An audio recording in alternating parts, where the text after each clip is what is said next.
cuidado y de repente dicen, ay, se tomó ahí una botellita que teníamos de Coca-Cola que estaba llena con algún desengrasante o cosas por el estilo. Eso también pasa muy comúnmente. Y o saben que se tomó la metformina que la toma la abuelita porque pensó que eran dulces y se los tomó, o se tomó el paracetamol porque pensó que eran dulces. Y entonces lo que es importante saber es las dosis tóxicas de las sustancias, sobre todo las más comunes, ¿no? Como paracetamol. Paracetamol es así el ejemplo supremo de una intoxicación común, ¿no? Es muy común que los niños tomen paracetamol de forma accidental. Entonces, por eso es importante saber lo de las dosis, ¿no? Saber que hay un rango terapéutico, un rango que todavía se considera de seguridad, y a partir de ahí pueden llegar a un rango tóxico y conocer las consecuencias que puede tener cada uno de ellos, ¿sale? Ya saben, primero quiero escuchar sus dudas que tengan sobre este tema. Doc, en cuanto al paracetamol, Ajá. a todos los que ingirieron paracetamol en dosis tóxicas se les da la N-acetilcisteína, porque algunos decían que si eran menos de 4 horas, se Ujú. podía solo dar este carbón activado. Sí, así es. Si la ingestión llega, por ejemplo, durante la primera hora, puede ser incluso lavado gástrico solamente, ¿no? Si la ingestión no ha pasado más de 4 horas, puedes dar carbón activado. Y si ha pasado un tiempo mayor, más bien lo que tendrías que hacer sería ver los niveles y la clínica, ¿no? O sea, tomar los niveles de paracetamol y ver los datos clínicos. Si presenta datos clínicos o la dosis sigue siendo muy tóxica y recibe atención tardía, vale la pena darle el N-acetilcisteína.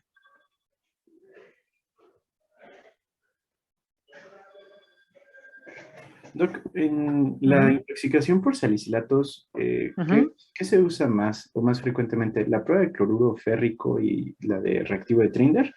uh -huh. ¿O la cuantificación de los niveles de salicilato? Híjole, la cuantificación de los niveles de salicilatos, la cuantificación del medicamento siempre es más fácil, ¿eh?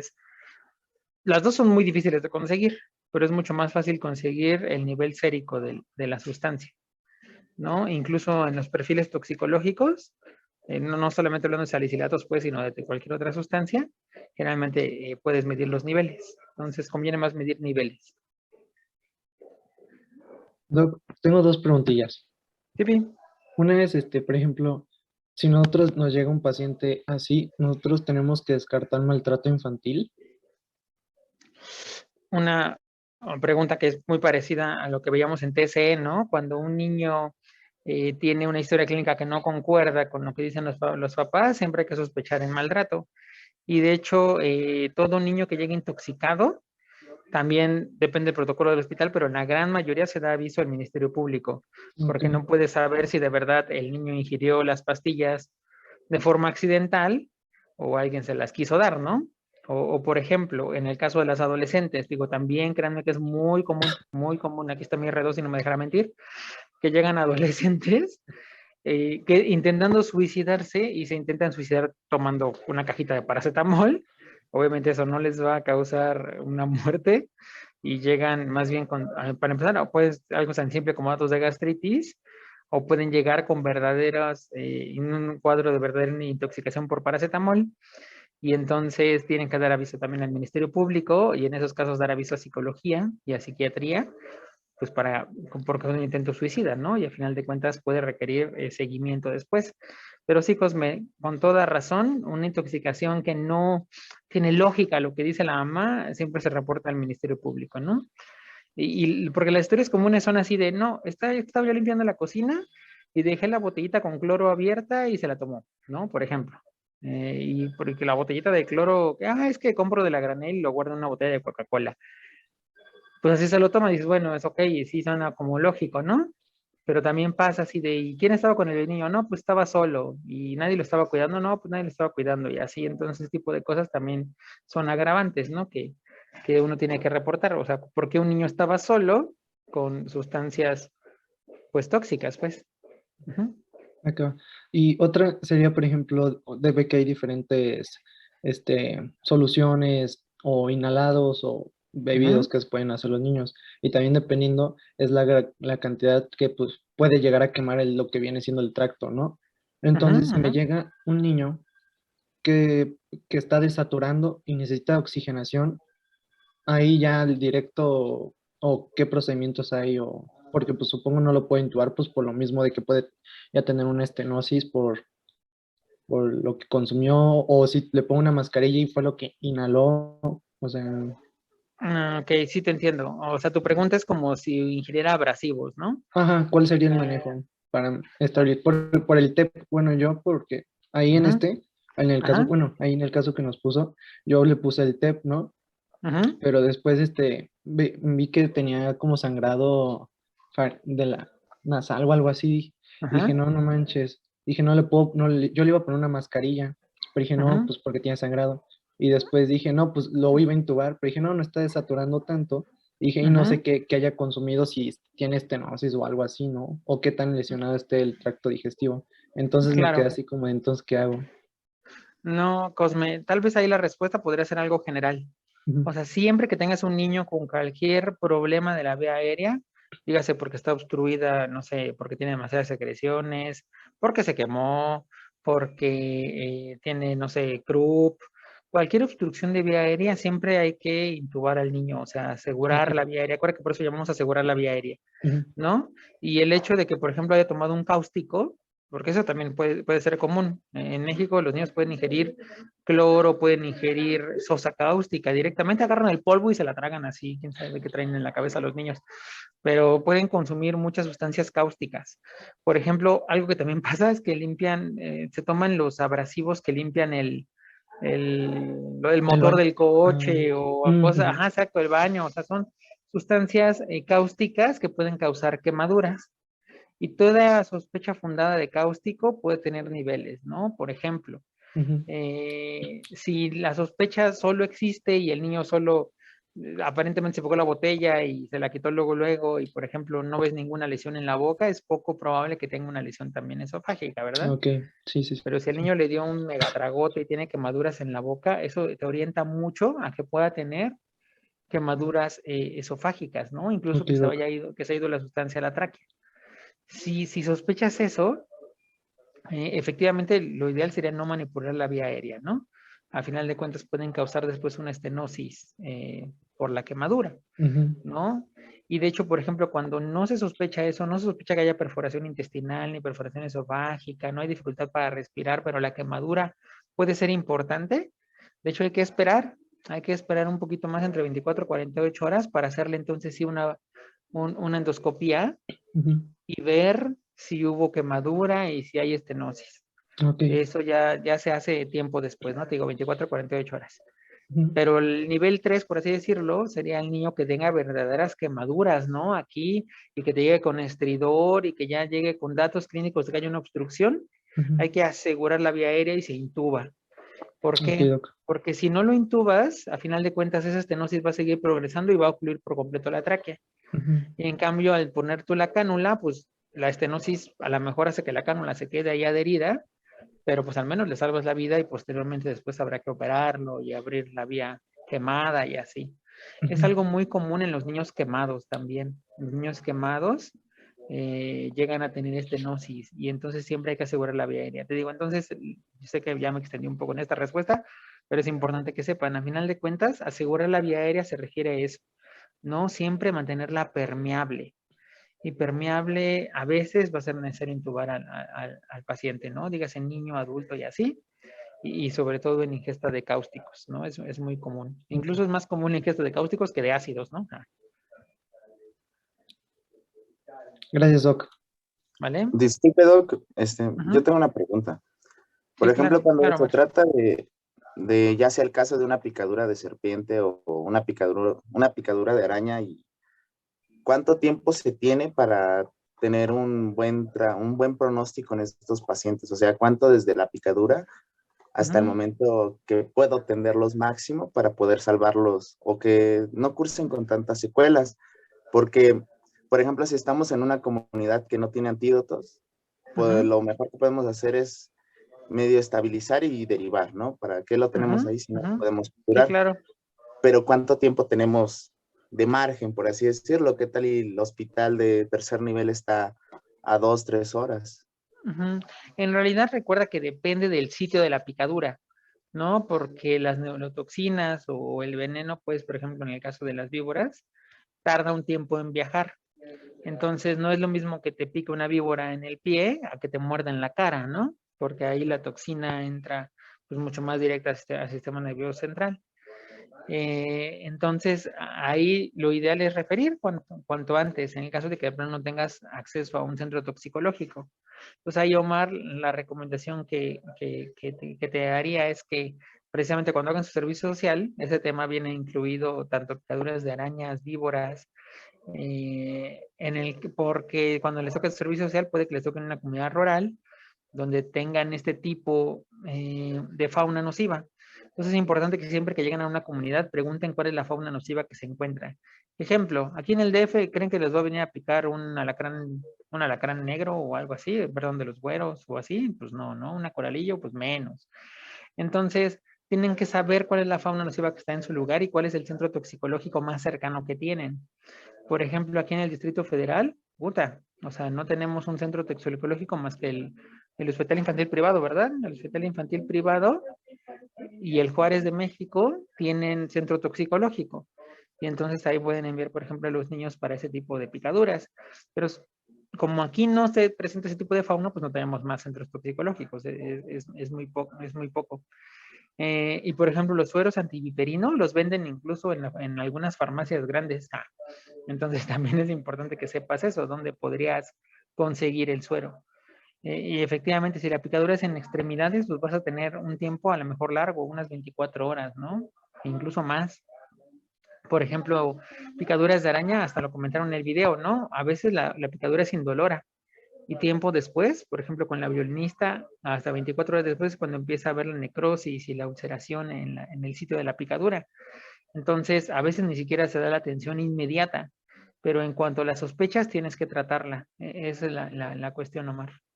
Sobre todo con estas que sí existen en México, ¿no? Tanto violinista como viuda negra, como la serpiente coralillo, son en general la fauna más frecuente. Entonces, si se van a Durango, también se van a encontrar con alacranes, ¿no? Entonces, también ahí, además de esas, tendrían que saber picaduras de alacrán.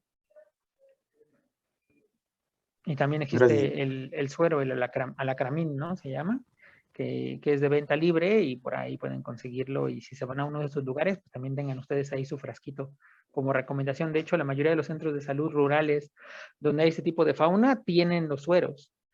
Entonces, solo es cuestión de que sepan que existen, porque si no, les va a llegar un día y no van a saber ni qué hacer. Pero en su centro de salud debe de tener, sobre todo si son de esos centros rurales. Uh-huh.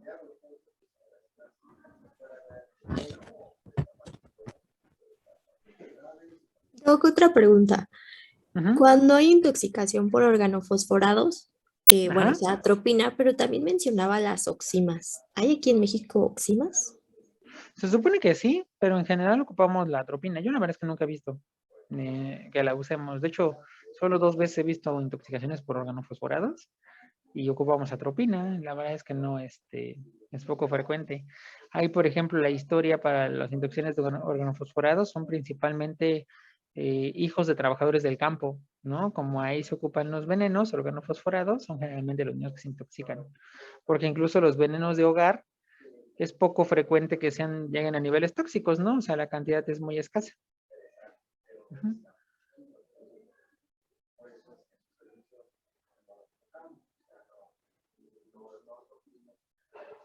Doctor, yo tengo una Uh-huh. pregunta. En el caso de las mordeduras por víbora o serpiente, Uh-huh.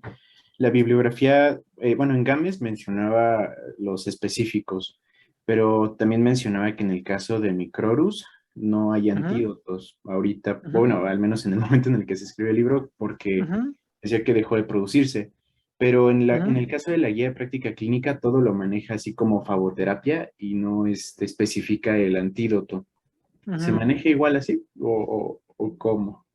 Ujú. Sí, las guías de práctica clínica generalmente, por ejemplo, dicen que más bien hagas aseo local y evitas la diseminación del virus, ¿no? Y da algunas recomendaciones, como que es lo que pasa en las películas de succión en el veneno. no se hace porque al final de cuentas la persona que está succionando el veneno pues va a entrar en contacto con el veneno y así, ¿no? Entonces ese tipo de cosas no se hacen. Entonces recomiendan, por ejemplo, el aseo local, minimizar la movilidad en la zona de la mordedura, pero efectivamente, actualmente no existen todavía sueros para todas las especies de serpientes. Entonces también hay un suero como, vamos, como común, por así decirlo. Así como existe la gamaglobulina específica para alguna enfermedad y existe la gamaglobulina hiperinmune, que se puede ocupar como para cualquier enfermedad porque es como genérica, también existe el suero genérico para serpiente y es el que se ocupa cuando no existe el suero específico para la especie. Ok, ok. ¿Y en ese Ujú. caso también se colocarían antihistamínicos o se valoraría el uso de antihistamínicos al utilizar el suero? Se valoraría el uso. También depende de la sintomatología del paciente, ¿no? Pero no es que le pagues el suero y a fuerza tengas que pasar antihistamínicos. No todos generan algún tipo de reacción. Oye, Ujú. vale, Doc, gracias. ¿Vale? Doc, ¿y el uso de anticoagulantes? Anticoagulantes para que la mordedura de serpiente. Ajá, porque hay unas que Ujú. causan coágulos, o sea, Coagulación. si Ajá. no tenemos igual, bueno, yo había visto en Discovery Channel y todo eso cuando era Ajá. más niño, que me Ajá. acuerdo, no sé si se acuerda el de Cazador de Cocodrilos y todo eso. Ajá. Bueno, o Ajá. sea, ahí salía, y el de las serpientes y todo eso mostraba, ¿no? Yo me acuerdo Ajá. que pues lo mordían varios y me acuerdo mucho de la de cascabel, que esa es como más local y ya lo que Ujú. genera es una necrosis y trombosis. Ujú. Entonces lo que le hacían a ese vato, luego le ponían anticoagulantes y se lo llevaban al hospital para administrarle El suero. el suero. Ajá. Ajá. ¿Qué tanto igual o sí se usa aquí o nada más era No, choro de la la verdad es serie? que creo que a lo mejor tiene un poco de fundamentos teóricos porque sí causan coagulación, Ujú, pero no es que si tomas el suero inmediatamente, o bueno, perdón, un anticoagulante inmediatamente ya no se te va a generar el coágulo, ¿no? ujú, O sea, a final de cuentas, por ejemplo, cuando hay verdaderos trastornos de hipercoagulabilidad, hay que anticoagular a un paciente, ¿no? Y entonces ya sabes que eso se hace en base a, por ejemplo, si requieres una anticoagulación sostenida, pues en base a heparina ujú. continua, ¿no? En infusión. Y si son pacientes, por ejemplo, con prótesis, que son potencialmente, pueden generar coágulos, pues que se anticoagula a largo plazo con warfarinas, por ejemplo, ¿no? Y hay que estar checando el INR, y hay que estar checando el TP, etcétera, bla, bla, bla, ¿no? Para llegarlo al ideal. Entonces, en los casos de mordedura de serpiente, solamente en aquellos casos que esté demostrada coagulación intravascular diseminada o fenómenos trombóticos, son los que se utilizan anticoagulantes y se utilizan en infusión. Pero cuando el paciente, obviamente son mordeduras graves, no mordeduras leves, son mordeduras graves, generalmente que tengan un poco más de tiempo de evolución y que tengan síntomas sistémicos serios, son que se ocupan los anticoagulantes. Si no, pues no tiene caso que le des así. Ahí vamos a dar todoaspirina en lo que llegamos, ¿no? O sea, la verdad es que no funcionará. Gracias, Doc. ¿Vale? Doc, y otra pregunta, Ujú. en su práctica clínica, ¿cuál ha sido así el cuerpo extraño más frecuente que llega a encontrar? Los cuerpos extraños son los biológicos. Los cacahuates, por ejemplo, son el cuerpo aspirado más frecuente en pediatría, tanto por literatura y lo que me ha tocado ver, o sea, las dos cosas, porque preguntaste en mi práctica clínica, o sea, en mi práctica clínica lo que más hemos visto son cacahuates. Eh, y después ya los juguetes, o sea, los juguetes serían la cosa más extrema, según aparte, ¿no? Eso considerando en el que se puede ir a vía aérea. Porque, por ejemplo, las monedas, las monedas es bien común que así, yo creo que cada semana llegan 3 niños que se tragan una moneda, ¿no?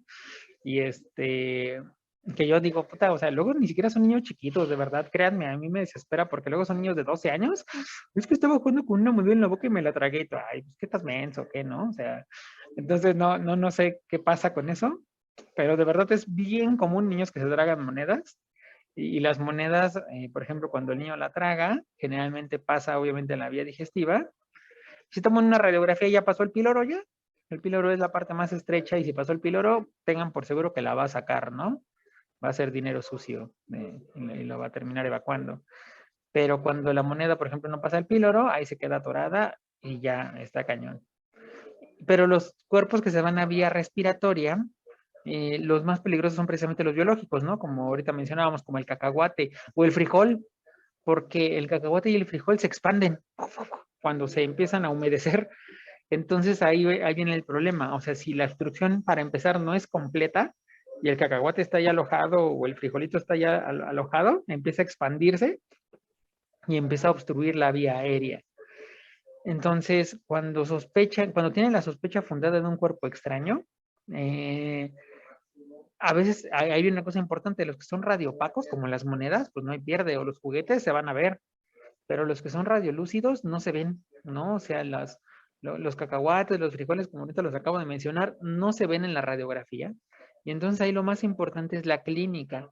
El paciente va a empezar con tos, puede tener rinorrea, estornudo, incluso puede llegar a tener datos de dificultad respiratoria dependiendo del tamaño de la obstrucción del cuerpo extraño.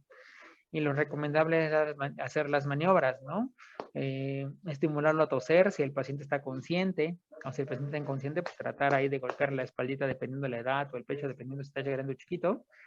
Pero son situaciones que pueden ser graves, ¿no? Y lo más grave es, Iván, como ahorita lo mencionas, ¿cuál es lo más frecuente? Lo más frecuente son precisamente cacahuates y frijoles. Son los cuerpos orgánicos más frecuentemente que se van a vía aérea. Va, que va, Doc. Gracias. ¿Vale? Oiga, Doc, una pregunta más. Ajá. Disculpe, y ahorita ahorita me llegó el chispazo de qué sucede con los niños que consumen el veneno para cucaracha. Ve que aquí hay muchos problemas de cucaracha en la ciudad. Uh-huh. Ay, sí, no sé, fíjate, no sé cuál es el mecanismo de acción del veneno de cucaracha, pero es luego hay uno que venden en el mercado, que es un polvo blanco que ocupan para la cucaracha y para la hormiga, pero desconozco el mecanismo de acción. ¿Sabes cuál es el mecanismo de acción del veneno de cucaracha? Ajá. Hay unos que son polvos y hay otros que son líquidos. ¿Quién sabe? Ahí, por ejemplo, Mar, lo que te puedo decir es lo siguiente, que es en general para todas las intoxicaciones de venenos y sustancias. Por eso cualquier sustancia ingerida recomiendan que lleves el frasco para que veas el componente del veneno o el componente de la sustancia que ingirió el niño o el componente del medicamento, ¿no? Porque pues muchas veces llegan y, ay, es que se tragó una cosa que estaba en una botella, ¿no? Pues, ¿qué era? No, pues un desengrasante. No, pero pues, ¿qué tenía ese desengrasante? Obviamente hay muchas marcas, hay muchas sustancias. Es más, por ejemplo, algo tan simple como el veneno de ratas. El veneno de ratas, lo más común es que sean hechos de supercuarfarinas. Es lo más común, pero también hay otras sustancias. Entonces hay venenos de ratas que no afectan los tiempos de coagulación. Entonces, el bórax es sosa, Eric. La sosa cáustica puede también llegar a utilizarse en contra ¿cómo se llama? De animales, pues. Pero entonces el veneno específico de cucaracha hay de muchas sustancias. Incluso, por ejemplo, los RAIDs, acuérdense que son organofosforados, por ejemplo, y se ocupan para las cucarachas. Pero hay unos específicos de cucarachas, Omar, que la cucaracha la ingiere y se supone que dura viva un tiempo, que le da tiempo de llegar a su nido, ahí se muere y liberan más veneno para el resto de las cucarachas y así. Entonces, ese tipo de venenos no sé exactamente qué sustancia tengan y siempre vale la pena que chequen la etiqueta para ver la posible consecuencia que pueda traer la ingestión de esta sustancia. Doc, Gracias, Doc.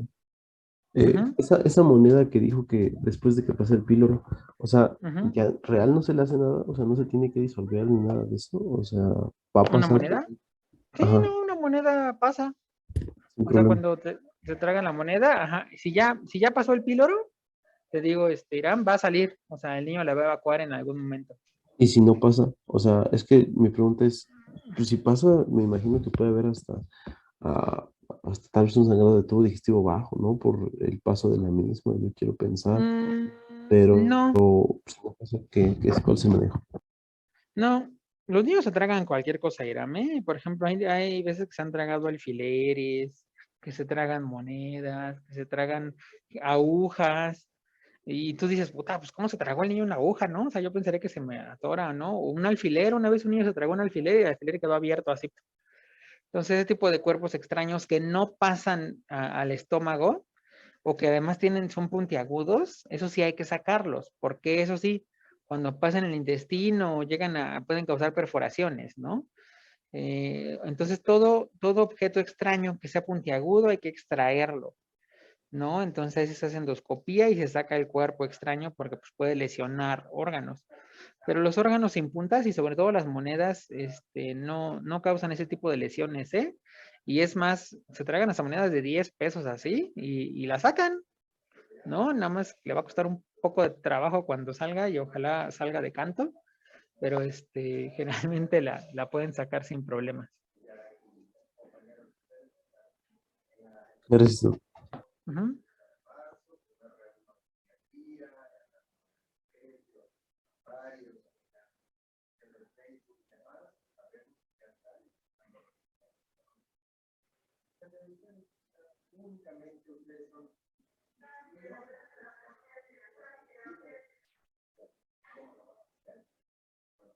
Bueno, entonces, si no hay más preguntas, les voy a comentar nada más esto, ¿no? O sea, las intoxicaciones son muy comunes, ¿no? De verdad, créanme que los accidentes e intoxicaciones, recuerden que siguen siendo una de las principales causas de muerte en pediatría.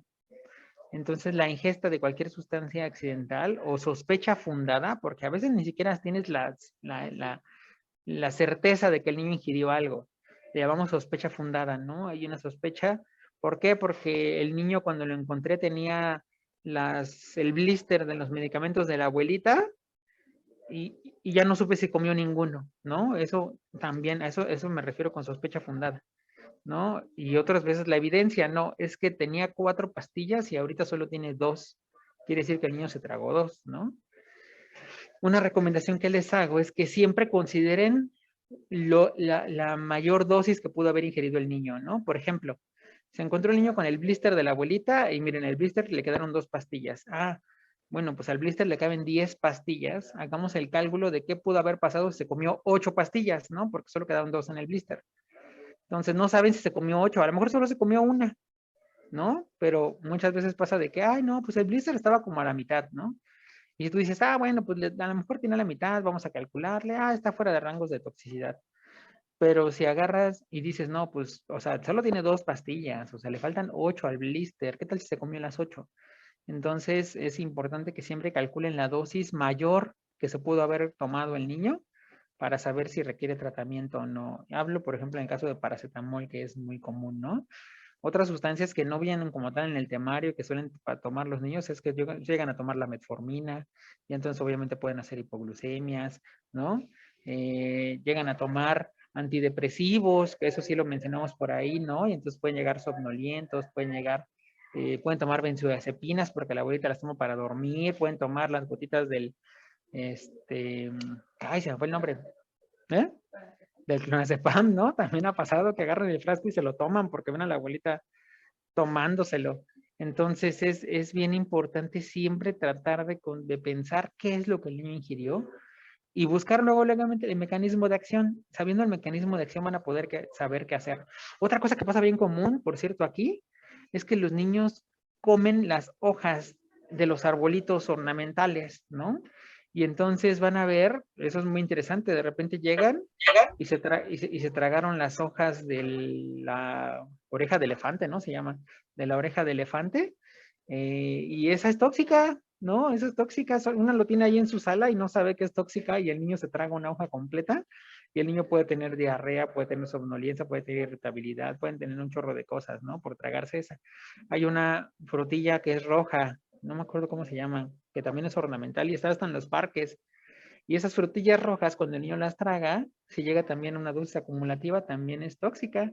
Entonces, si se fijan, solo hablamos de las intoxicaciones más comunes y de las que pide su temario. Yo agregué por ahí algunas, ¿no? Por ejemplo, agregué hidrocarburos y agregué la mordedura. Ah, no es cierto, eso fue para su carpeta. Que agregué, ay, chinga, ya se me olvidó que agregué. Es serpiente. Sí, de abeja, ¿no? Porque es muy común también las alergias a las picaduras de abeja.